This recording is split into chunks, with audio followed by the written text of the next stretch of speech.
ওং শ্রী গণেশায় নম, শ্রী গণেশায় নম, গণেশ ওং বিষ্ণু, ওং বিষ্ণু বিষ্ণু অধিরিক্রমা চরণ খ্রিস্টানে শক্তি করুণায় ওং শ্রী দুর্গায় নম, শ্রী দুর্গায় নম, শ্রী দুর্গায়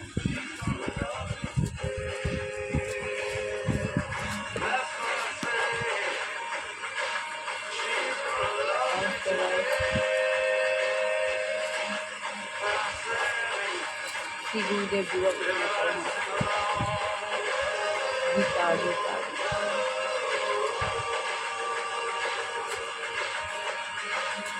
ওম মা সরস্বতী, ওম লক্ষ্মীদেব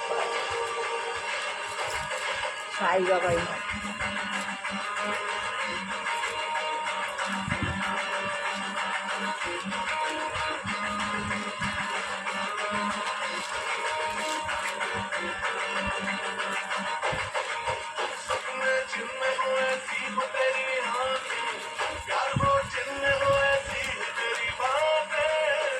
ওম শ্রী গুরুদেবায়, ওম শ্রী গুরুদেবায়।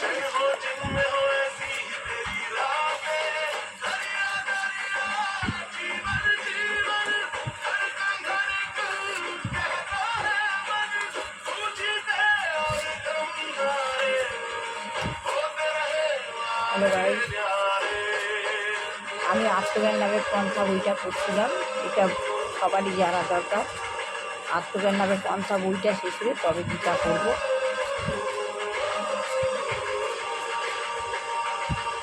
তাহলে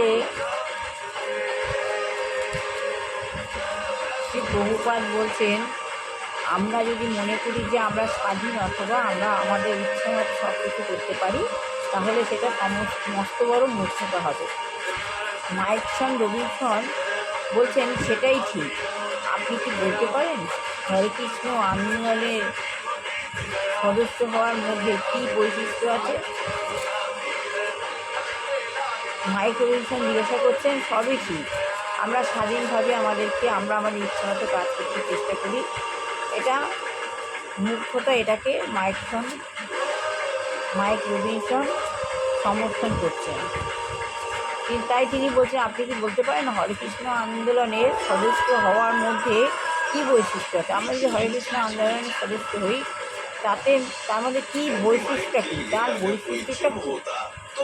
শ্রী প্রভুপাদ বলছেন, যারা এই বিজ্ঞান সম্বন্ধে ঐকান্তিকভাবে আগ্রহী, হরে কৃষ্ণ আন্দোলন তাদের জন্য। যারা এই বিজ্ঞান সম্বন্ধে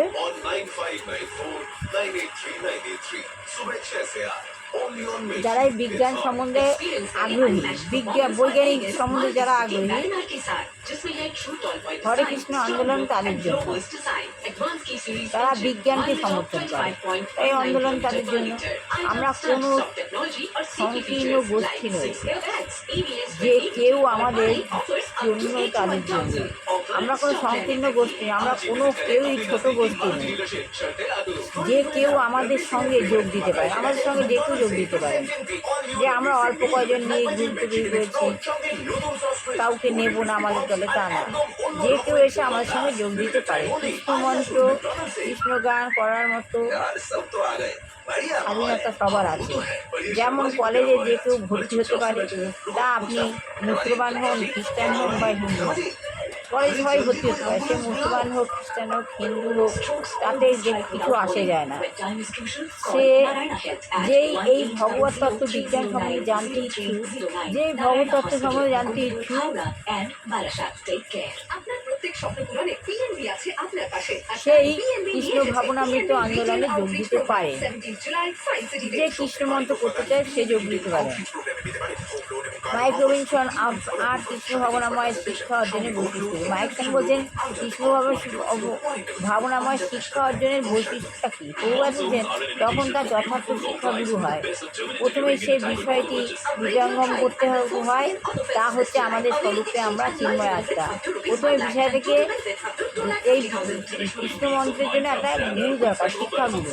প্রথমেই সেই বিষয়টি আমরা হৃদয়ঙ্গম করি, তাই আমরা দেহে পরিবর্তন হচ্ছে, তাই আমাদের দেহে পরিবর্তন হচ্ছে। যে শেষ হয়ে যায় বা শেষ হয়ে যায়, তাই দেহ যখন বিনাশপ্রাপ্ত হয় বা শেষ হয়ে যায়, তখন আমার কিন্তু বিনাশ হয় না। দেহ যখন শেষ হয়ে যায় তখন আমার দেহ বিনাশ প্রাপ্ত হয়, কিন্তু আমার কিন্তু বিনাশ হয় না, আমি আরেকটি শরীর প্রাপ্ত হই। ঠিক যেভাবে আমরা আমাদের পোশাক পরিবর্তন করি। আপনি যদি কালকে এসে দেখেন যে আমি অন্য কাপড় পরে আছি, তাহলে আপনি মনে করবেন যে আমি অন্য একজন মানুষ। আপনি যদি মনে করেন যে আমি অন্য রকম মানুষ, আমি অন্য কাপড় পরতেই পারি, তাহলে কি আমি অন্য মানুষ হয়ে গেলাম? না। তেমনই যতবার আমাদের মৃত্যু হয়, ততবার আমাদের যতবার মৃত্যু আমাদের দেহের পরিবর্তন হয়, কিন্তু আমরা কী করি, দেহাভ্যন্তরস্থিত আত্মার কোনো পরিবর্তন হয় না। এক আত্মা দেহ থেকে বেরিয়ে যায়, আরেক আত্মার স্থান নেয়। যে কথাটাই বুঝতে পারি হবে, সে কথাটাই বুঝতে হবে যে তাহলে কৃষ্ণ ভাবনামৃতে বিজ্ঞান উপলব্ধির পথে অগ্রসর হওয়া যায়।